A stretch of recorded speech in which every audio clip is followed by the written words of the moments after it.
चलिए, जय हिंद, वंदे मातरम। आप सभी का स्वागत है जय जियो एकेडमी चैनल में। फ्रेंड्स, जो कि शिक्षक परिवार से जुड़ा है। और फ्रेंड्स, आज की इस वीडियो में हम ले रहे हैं तो हमारा जो है कि राष्ट्रीय पाठचर्या की रूपरेखा जो कि 2005 में स्टार्ट हुआ था। इसका जो है इंग्लिश में हम बोल सकते हैं कि NCF 2005। बट इसको स्टार्ट करने से पहले आप लोगों से एक रिक्वेस्ट है कि अगर आप जय जियो एकेडमी चैनल में नए हों तो चैनल को जो है सब्सक्राइब कर लीजिएगा और अपने प्यारे दोस्तों में शेयर कर दीजिएगा। सब्सक्राइब करने का रीज़न ये है फ्रेंड्स कि हर रोज़ जो है हम नई नई क्लासेस लेकर आते हैं, वो आप तक सबसे पहले पहुंच जाएं। और फ्रेंड्स, आप फ्रेंड्स को जो है शेयर कर दीजिएगा ताकि उनको भी जो है ऐसी क्लासेस जो कि डीप में जो थ्योरी होती है वो उनको भी जो है पढ़ने को मिल सके। अब जैसा कि आपका जो है हम ज़्यादा समय नहीं लेंगे, बट थोड़ा सा ही समय लेंगे कि NCF 2005 जो है उसके ऊपर से एग्ज़ाम में एग्ज़ामिनर जो होता है वो किस तरह से क्वेश्चंस बनाते हैं, किस तरह से क्वेश्चंस आपको देखने को मिलेगा और किस तरह से जो है आपको वहाँ पर याद रखना है। ये सारी चीज़ें हम आज आपको बताएंगे, ठीक है। क्योंकि हम जो हैं आज आप लोगों के साथ जो हैं काफ़ी दिनों बाद जो है मुलाकात कर रहे हैं। तो वैसे जो है क्या मतलब बीच में जो था कुछ ऐसा हो जाता है, कुछ ऐसा समय आ जाता है जिसमें इंसान को जो है जो चीज़ें करना होती है वो कर नहीं पाता है, ठीक है। तो जैसे कि अभी हम जो है क्लास स्टार्ट करते हैं, सभी दोस्त जो हैं सभी आ जाइएगा और सभी जो है ध्यान से देखिएगा फ्रेंड्स। आप लोगों को जैसे हम बताते हैं कि जैसे फर्स्ट हमारा क्वेश्चन ये बनता है कि राष्ट्रीय पाठचर्या की रूपरेखा 2005 में किसकी समझ प्राप्त होती है। मतलब कहने का ये है कि NCF 2005 में किसकी समझ प्राप्त होती है।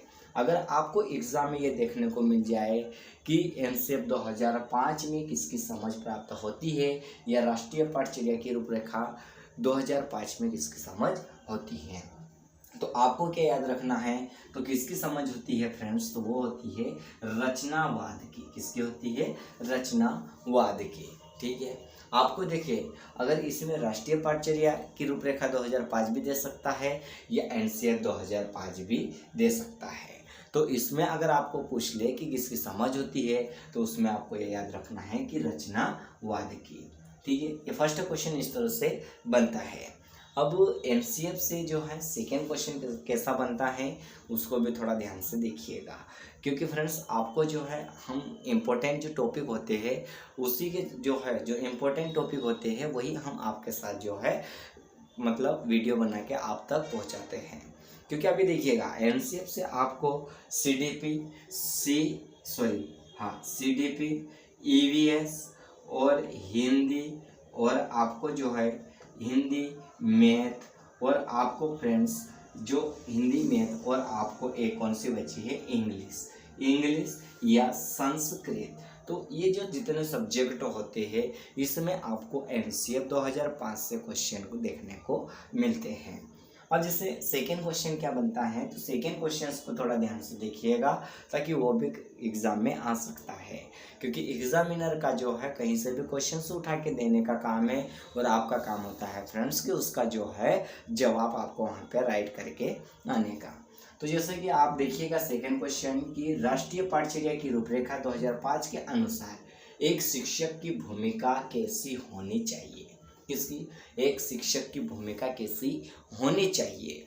भाई देखिएगा, अगर आपको इसमें ऐसा दे दिया जाए कि NCF 2005 के अनुसार एक शिक्षक की भूमिका किस तरह की होनी चाहिए या कैसी होनी चाहिए, तो कैसी होनी चाहिए, तो वो जो होती है कैसी होनी चाहिए, तो सुविधादाता होनी चाहिए। कैसे होना चाहिए? सुविधादाता। मतलब अगर आपको जो है कि एग्ज़ाम में जैसे आप में से कोई ऐसे होंगे जो टीचर्स होंगे जो गेस्ट में होंगे या कोई जो है प्राइवेट स्कूल में होंगे, तो आपके लिए जो है कि NCF 2005 में जब हमारे यहाँ पे जो संशोधन हुआ था तो उसमें ये कहा गया है कि शिक्षक की जो एक शिक्षक की भूमिका होती है या एक शिक्षक शिक्षिका की जो भूमिका होती है वो सुविधाता होती है। कैसी होती है? सुविधाता, यानी कि फैसिलिटेटर होती है। कैसी होती है?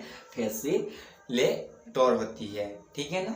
अब आपको जैसे देखिएगा, अभी आपको ये पूछ ले कि भाई एनसीएफ 2005 के अनुसार एक शिक्षिका की भूमिका कैसी होनी चाहिए या एक शिक्षक की भूमिका कैसी होना चाहिए, या एनसीएफ की जगह अगर आपको ये दे दिया जाए कि राष्ट्रीय पाठ्यचर्या की रूपरेखा 2005 के अनुसार एक शिक्षक शिक्षिका की भूमिका कैसी होनी चाहिए, तो आपको क्या याद रखना है, सुविधादाता।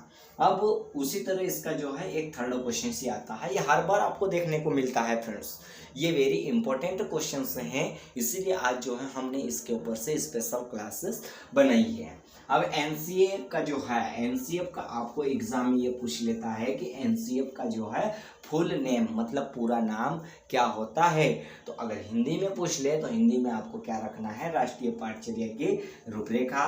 और अगर इंग्लिश में पूछ लिया जाए तो इंग्लिश में फुल नेम तो नेशनल कैरिकुलम फॉर्म वर्क, क्या है, नेशनल कैरिकुलम फॉर्म वर्क, ये जो है इसका एनसीएफ का क्या है, फुल नेम है। ठीक है, ये आपको याद रखना है, क्योंकि एग्जामिनर क्या होता है, ये एनसीईआरटी और एनसीएफ से आपको पूरा नाम 101% आपको पूछता है। ठीक है, अब देखिएगा, अब इसका जो है आगे आपको जो है एक आध और क्वेश्चन बनता है, और वो क्वेश्चन कैसा बनता है उसको भी हम आपको बताएंगे। बट अगर आप जय जीवा एकेडमी चैनल में नए हो तो चैनल को जो है जल्दी से सब्सक्राइब कर लीजिएगा और अपने प्यारे दोस्तों में शेयर कर दीजिएगा। फ्रेंड्स, आपको सब्सक्राइब करने में और शेयर करने में आपको किसी भी तरह से जो है ज़्यादा समय नहीं लगेगा, और आपको किसी भी तरह से जो है आपके जेब से कुछ खर्चा नहीं करना पड़ेगा। बट आपको तो ये है कि जो हम डीप में आपको जो है ऑल थ्योरीज बताते हैं, वो आपको जो है आपका कॉन्सेप्ट या आपको जो है अच्छे से प्रिपेयर हो जाएगा।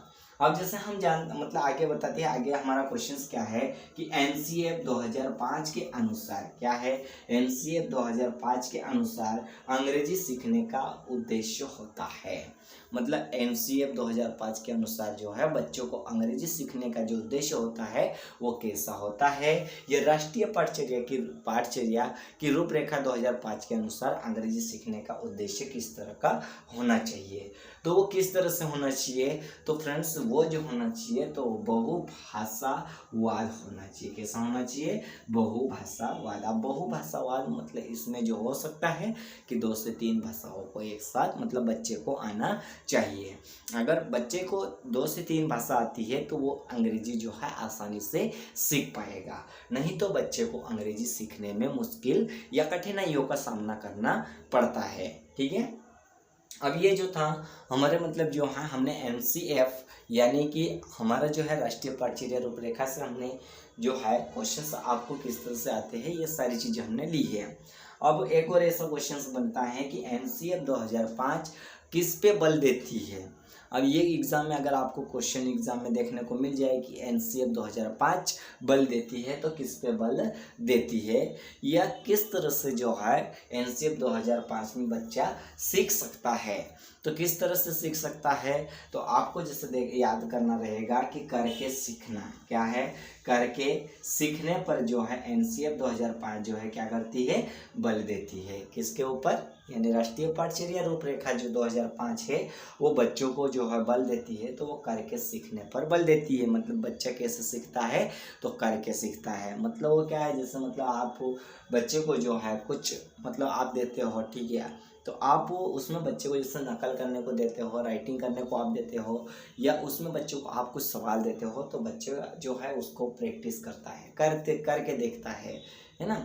अब इसमें अगर इंग्लिश नेम अगर आपको जैसे हिंदी में करके सीखने की जगह आपको लर्निंग बाय डूइंग अगर देखने को मिल जाए, क्या देखने को मिल जाए कि लर्निंग बाय डूइंग अगर आपको देखने को मिल जाए, तो ये भी आपका कैसा है, राइट आंसर है। कैसा है फ्रेंड्स, राइट आंसर है। ये जो है एनसीएफ से जो क्वेश्चंस थे फ्रेंड्स, ये क्वेश्चंस जो है एनसीएफ वाला जो है ये आपको CDP, Hindi, EVS, math, English या संस्कृत सभी सब्जेक्ट में आपको देखने को मिलते हैं।